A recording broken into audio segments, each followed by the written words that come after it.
As a Black person, I wish that my parents never gave me the speech. And if I ever have kids, I'm never giving it to my kids. We all know the speech because most of us were given this speech. But for the people who don't know, when you reach a certain age, like 4 or 5, the age where you start to understand, typically Black parents will pull you to the side. They'll have a conversation with you and they'll tell you, because of what you look like, life is going to be much harder for you than it is for other people. And they basically try to mentally prepare you. Now, don't get me wrong. I completely understand why parents feel a need to give the speech, and up until now I thought that I would give my children the speech. But now that I'm older, if you really think about it, what good does it do? Like, you chose to have me, right? I'm here, I'm born, I look like what I look like, I'm gonna go through what I go through regardless. If you never give me that speech, I'm still gonna deal with what I deal with regardless, and I'll probably be able to put 2 and 2 together. But telling a child, hey, things are gonna be much harder for you than they are for everybody else, even if it is true, what good does that do? That's only putting a chip on your shoulder that wouldn't have been there before. We should teach Black children that they should work hard.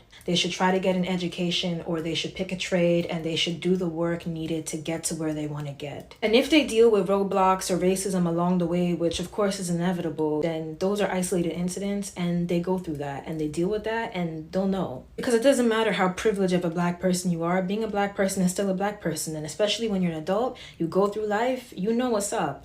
We're gonna know. But telling children so young, 4 or 5, that they're less than their peers, I don't think is beneficial. I think it only puts a chip on your shoulder, and I know because it happened to me. If white kids were never taught that they're better, and Black kids were never taught that we're worse, maybe racism wouldn't exist.